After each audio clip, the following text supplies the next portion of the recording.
Oh, what's going on, everybody? Today I'm having a chance to speak with one of America's best marathoners, Emma Bates. You guys all know her if you've been watching the channel, and I'm really happy to be able to spend some time with her and ask her some pressing questions. Emma, welcome. Hello, thanks for having me. How are you been?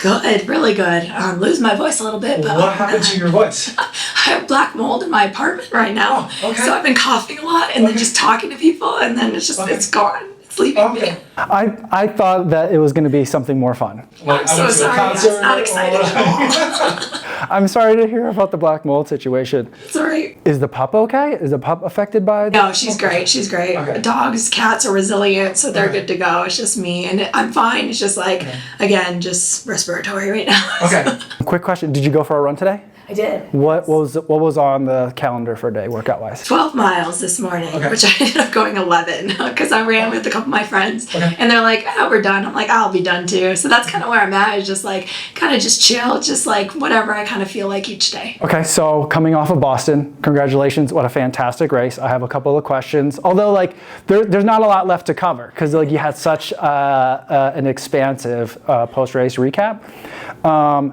So it's like recovery mode, off season. Tell me a little bit about like how you would kind of define your running right now. Yeah, so I really don't like to do anything other than marathon. So I'm all about just like marathon racing. So I'm not going to be racing until the fall. So I'll be doing a fall marathon. Okay. So a spring marathon, fall marathon, this kind of in between is just like, just get back into the rhythm again of things, but like not take it too seriously. It's great to have a mental break and a physical break. I'm not trying to predict or guess what race it was, but like generally like we're in the way beginning of June. When do things kind of like start getting a little bit more structured for you? Like middle of July to end of July is when it starts to get structured. Yeah. All right. Now you like running hot weather races, right? I think we talked about it before. I don't know if I like it. Okay. You do well in hot weather races, I think relative to your competition. Yes. Do you like training in the summer? I do like training in the summer and training in the fall. So like before Boston, it was really tough just because it's so cold here. There's a lot of snow. I ended up going to Phoenix for like the month of January, which was great to have that opportunity. But honestly, like I'm a summer baby. I like to, run in the summer and not have to worry about being cold and layering up. So I'm all about the fall marathon training. So one of the things that we've talked about before is that you train and race best when you are in a positive mindset, positive space. And one of the things that I saw you post on Instagram was it's before a long run and your coach is out there doing like a race simulation of like announcing you're standing at the line, all that kind of stuff.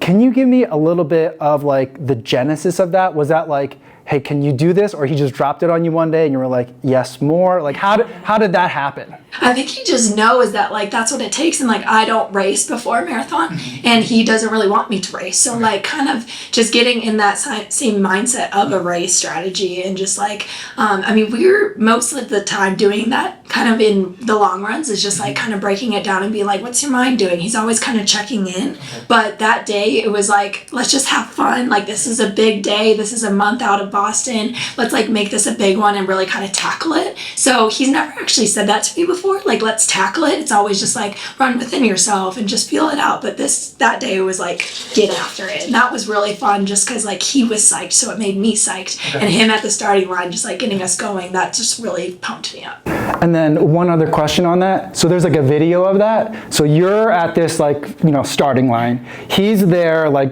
pumping you up or like making it like intense like it would be on race day.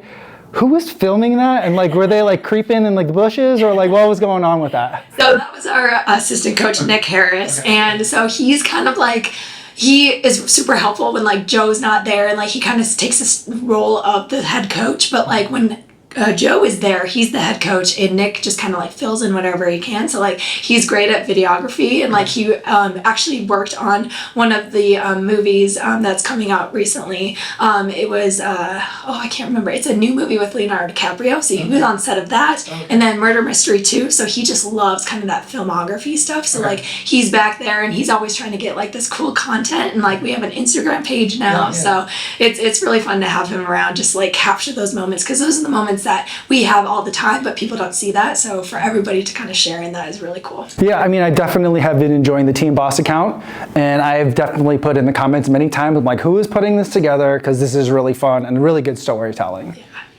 I have another question about Boston. Beforehand, you were in interviews and you were telling people that you felt like you were in like 218 shape.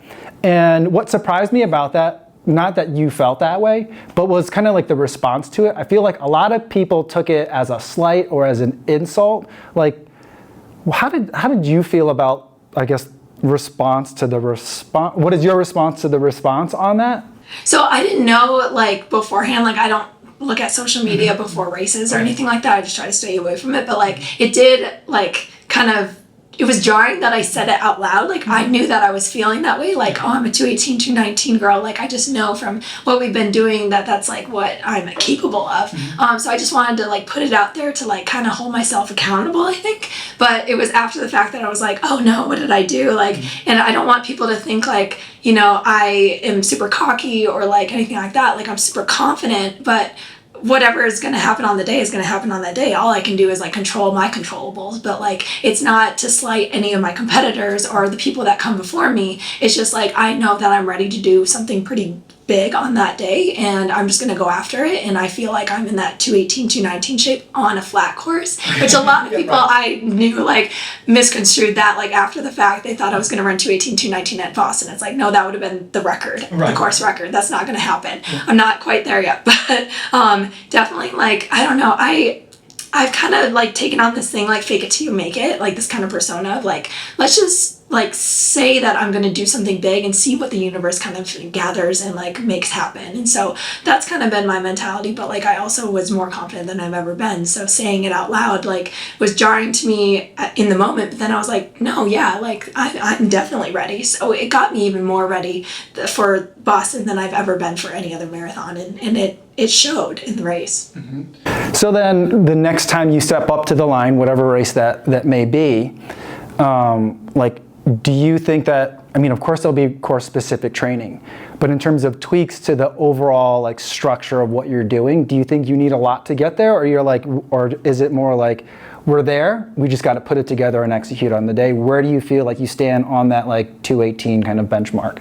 Yeah, I don't think it's training any harder. It's just doing what we have been doing and accumulating all of that work and that hard work and like kind of reaping the benefits of that. Like this whole last year of 2022, I, was kind of struggling with COVID, like long COVID and stuff. And so I ran, the World Championships and New York and took 7th and 8th. And that was okay, but like it wasn't really like what I had been training for. Like what the training had said that year was much better than what my performances were. So I knew it was in me to run faster. And so I finally got to show my stuff at Boston. It finally came around at that time. So I think it's just, continuing doing what we're doing and just building off of that.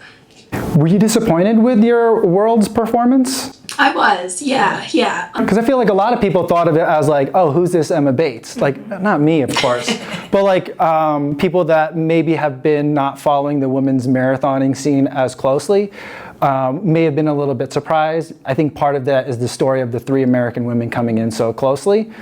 So it's interesting to me to hear you talk about that as a bit of a disappointment. Why do you think that was? Yeah, it was really cool to be like 5th, 7th, and 8th, like coming almost consecutively and like just being on US soil and representing the US in that way. Like I'm proud of that, but I wanted to do better. Like I went out there wanting to be in the top 3, and it was more the way that I ran the race that I was disappointed in. It wasn't my results. It was, like I went out faster than I ever had in a marathon, but like I wasn't racing. I was just trying to like run a certain time, and that never really pans out. You have to run with the race. And that's what I did at Boston, was I ran with the race. I didn't care what my times were, what pace I was going at. So I think that's a huge step in the right direction. And that's kind of like not a breakthrough, like on paper necessarily at Boston, but a breakthrough for me internally, just knowing that I can race anybody. It's not about times, it's just about getting in there and setting yourself up for success. Looking ahead to the trials coming up in February, not terribly long away, what are your thoughts in terms of how do you prepare as a Boulder athlete for a February race that is, I don't think the course has been released yet, but would probably be very flat? What are the ways that you're going to have to adjust training? Honestly, I have no idea. And Not your job. yeah, no. It's definitely Joe's job to kind of figure that out. And he's like deep in like track world right now with all my teammates. And then I'm going to focus on my fall marathon and, progress into that season. But yeah, it's kind of like just taking one race at a time. And I know the Olympic trials is the ultimate goal, but we have goals before that. So that's going to be for future Emma and future Joe Bossard to decide. Okay, so you're not even really thinking that far ahead? Right, yeah. Kind of related to that and what you were saying earlier, that you don't like to race a lot. How, I feel like a lot of professional athletes would be concerned about that on if they were going to adopt that into their own schedule for two reasons. One is probably some contracts may require you to race a little bit more frequently. But the other might be like, well, how do I know where I'm at? How do I know if I'm 218 shape, for example? How do you get over like that, I just want to check, like that curiosity, and where does that confidence come from to say like, I don't need to do that kind of thing? Yeah, it's definitely not for everybody, but I've kind of figured out a way to like, again, the fake it till you make it mentality. Like I believe that I'm doing more than everybody else in training. I feel like I'm working harder than everybody else and doing everything right. And not to say they aren't, but I'm just, for me, like I know that this is the right thing to do. So just like kind of being in that mentality, that bubble, like, putting on the blinders, not caring what anybody else does. Like even though people are racing left and right or doing, tune-up races and whatnot, I know I can get the best out of myself in training. And that's why I live in Boulder, especially because we can work really hard here without kind of going over the limit. And that's like really nice in practice, just to like be able to like push yourself and like have that effort of a race. And so a month out, that was that 24-mile long run that Coach Joe was at the starting line and everything, and so that's kind of my race. And again, just trusting that that's like the results on the page aren't going to be as fast as like an actual race itself, but just knowing that effort is there. So just trusting in the system is honestly how I've done it, and I just am really comfortable with it. All right, great. Well, thanks so much for spending some time with me. That's all I got for you today, and good luck for whatever that fall marathon may be. I look forward to cheering you on the sidelines. Thank you.